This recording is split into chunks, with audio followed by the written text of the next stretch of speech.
Hello, I am Manjusha Yadav. Today I am explaining RBSc Class 10th Golden Ray Chapter 2 on Violence.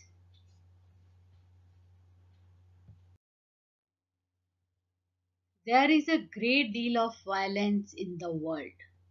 इस दुनिया में हिंसा सर्वव्यापक है, सब जगह फैली हुई है. There is physical violence and also inward violence. यहाँ पर शारीरिक हिंसा भी है और आंतरिक हिंसा भी है. Physical violence is to kill another, to hurt other people consciously, deliberately, or without thought, to say cruel things full of antagonism and hate, and inwardly inside the skin, to dislike people, to hate people, to criticize people. यहाँ पर शारीरिक हिंसा को describe किया गया है, उसकी definition दी गई है कि शारीरिक हिंसा क्या है. शारीरिक हिंसा है किसी दूसरे को मारना, सोच समझकर किसी को चोट पहुंचाना, to hurt other people consciously, deliberately जानबूझकर किसी को चोट पहुंचाना, और विदाउट थॉट और बिना सोचे समझे, टू से क्रूअल थिंग्स उसको निर्दयी बातों को कहना, फुल ऑफ एंटागोनिज्म शत्रुता से भरी हुई पूरी बातें बोलना, एंड हेट घृणा से भरी हुई, एंड इनवर्डली और अंदर अगर आप देखें आंतरिक रूप से इनसाइड द स्किन, कहने का मतलब उसके मन में क्या है, टू डिसलाइक पीपल लोगों को डिसलाइक करना, नापसंद करना, टू हेट पीपल लोगों से घृणा करना, टू क्रिटिसाइज पीपल लोगों की आलोचना करना. कहने का मतलब क्या है कि शारीरिक हिंसा में क्या क्या चीजें आती है, दूसरों को मारना, जानबूझ करके उसको चोट पहुंचाना, बिना और या फिर सोच समझ करके निर्दयता पूर्वक निर्मम बातों को कहना जो शत्रुता घृणा से भरी हुई है, लोगों को बिल्कुल डिसलाइक करना, उनको घृणा करना और उनकी आलोचना करना. Inwardly we are always quarreling, battling, not only with others but with ourselves. आंतरिक रूप से we are always, हम हमेशा क्या कर रहे हैं, लड़ रहे हैं, युद्ध कर रहे हैं, नॉट ओनली विथ अदर्स, न केवल दूसरों के साथ बल्कि हम हमारे मन में भी आपस में, हमारे मन में तरह तरह की विचार चलते हैं और उन विचारों से भी क्या करते रहते हैं, आपस में लड़ते हैं, युद्ध करते हैं. We want people to change, we want to force them to our way of thinking. हम क्या चाहते हैं, हम चाहते हैं लोगों को बदलना. We want to force them, हम उन पर दबाव डालते हैं, to our way of thinking, कि वो हमारे ही तरीके से सोचने के लिए क्या हो जाए, बाध्य हो जाए. In the world as we grow up we see a great deal of violence.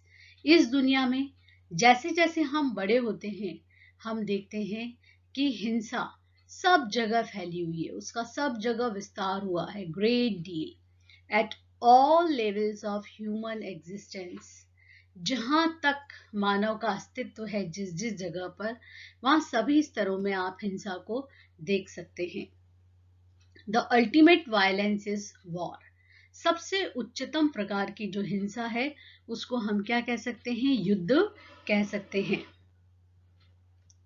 The killing for ideas, for so called religious principles, for nationalities, the killing to preserve a little piece of land.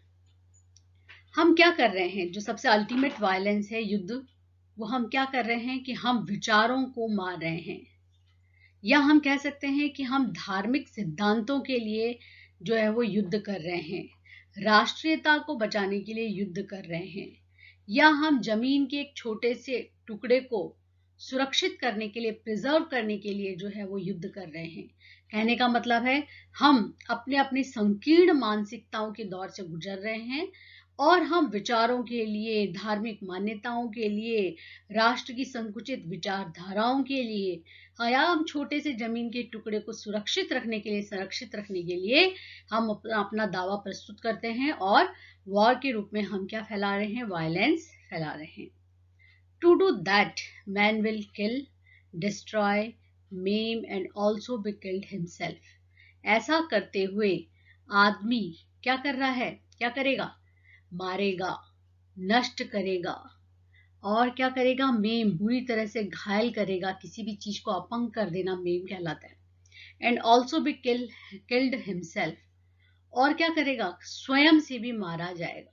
कहने का मतलब है उसके अंदर जब इस तरह की हिंसात्मक प्रवृत्ति होगी तो वो दूसरों को मारेगा, तो साथ ही साथ अपने अंदर की भी जो अच्छी विचारधाराएं हैं उनको भी मारता चला जाएगा।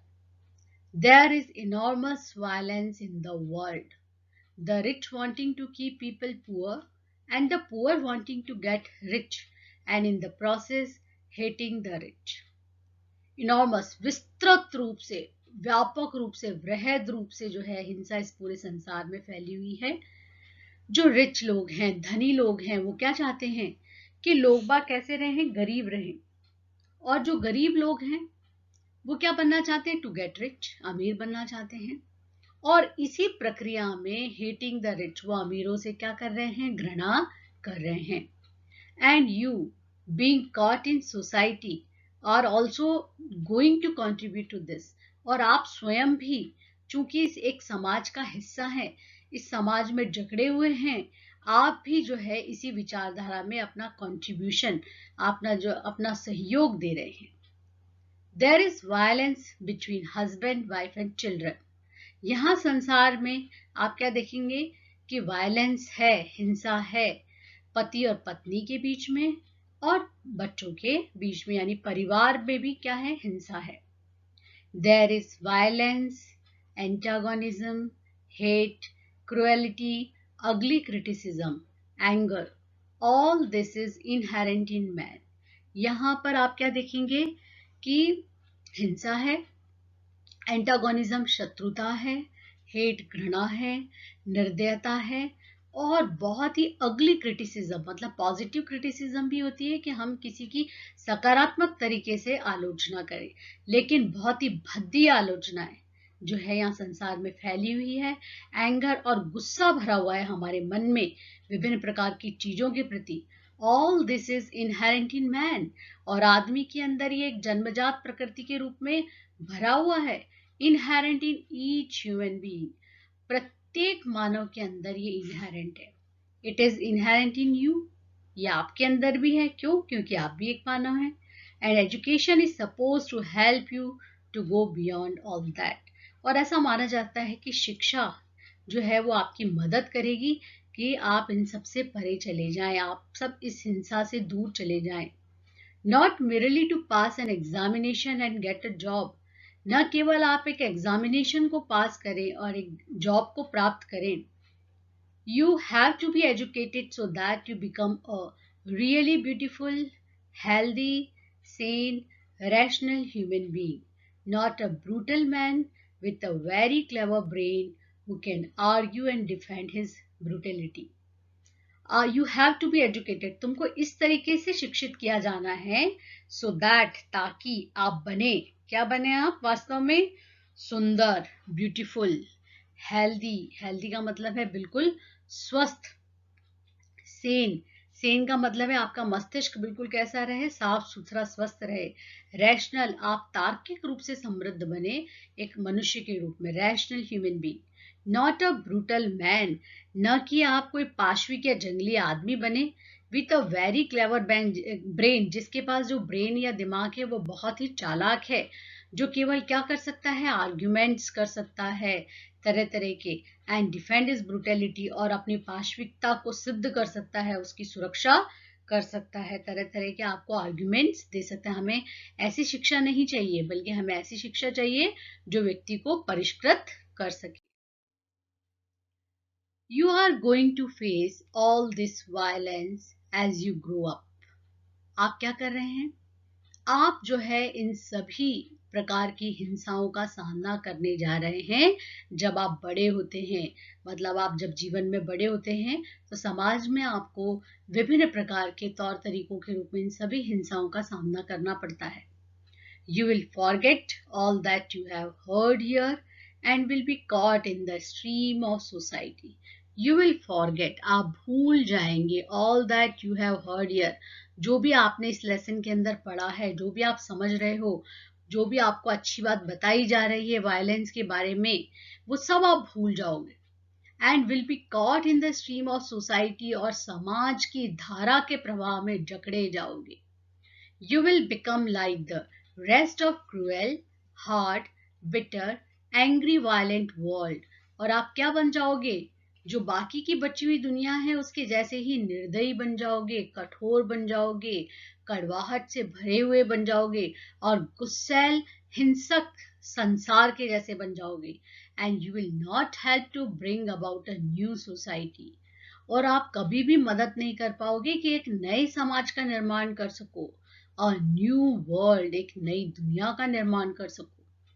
But a new world is necessary, लेकिन नई दुनिया बहुत आवश्यक है.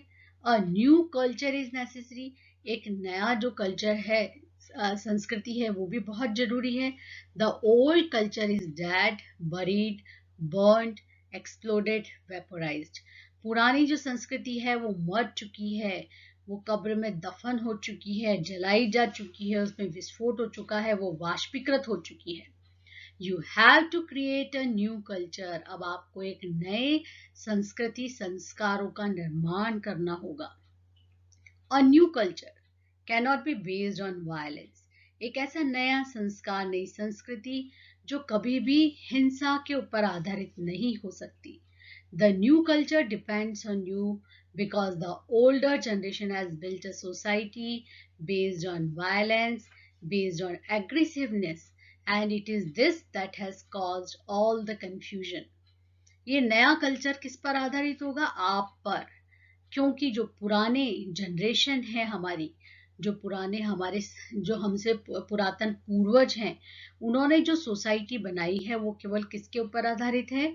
हिंसा के ऊपर, बेस्ड ऑन अग्रेसिवनेस, केवल झगड़ालू प्रवृत्तियों के ऊपर आधारित है. एंड इट इज दिस, और इसी वजह से समस्त प्रकार का जो कंफ्यूजन है, भ्रम है, वो पैदा हुआ है. ऑल द मिसरी, समस्त प्रकार का दुख उत्पन्न हुआ है. The older generation have produced this world and you have to change it.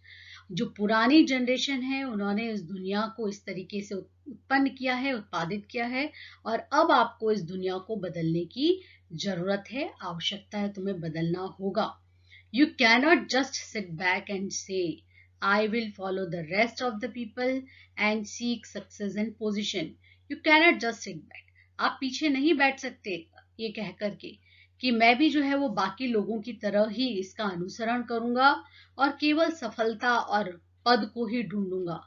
If you do, your children are going to suffer. अगर आप ऐसा करोगे, आप अगर नए संस्कार, नए समाज की रचना नहीं करोगे, अगर आप ऐसा ही करोगे, तो आपके बच्चे इसका जो तकलीफ उठाएंगे आने वाले समय में, जो आपकी फ्यूचर जनरेशन है उसको सफर करना पड़ेगा.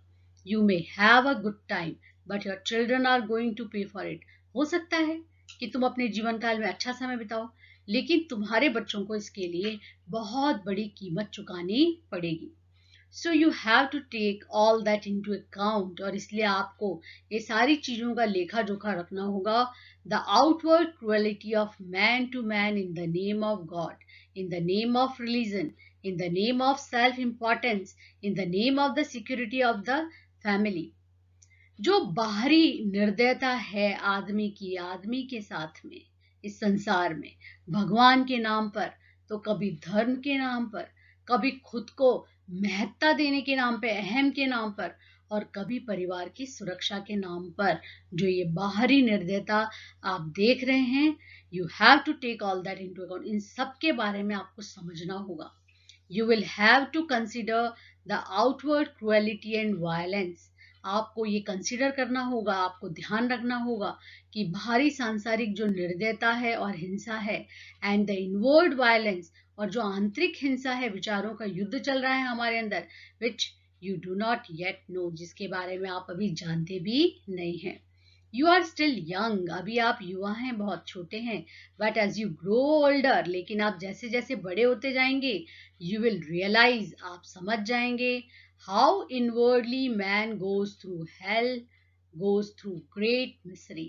कि कैसे अपने विचारों के अंदर आंतरिक रूप से आदमी नर्क में से होकर गुजरता है, महान दुखों में से होकर गुजरता है, because he is in constant battle with himself, क्योंकि वह अपने मन में अपने विचारों के साथ द्वंद्व करता है, विचारों के साथ लगातार कॉन्स्टेंटली युद्ध करता है, विथ हिज वाइफ अपनी पत्नी के साथ, विथ हिज चिल्ड्रन अपने बच्चों के साथ, विथ हिज नेबर्स अपने पड़ोसियों के साथ, विथ हिज गॉड्स अपने भगवान के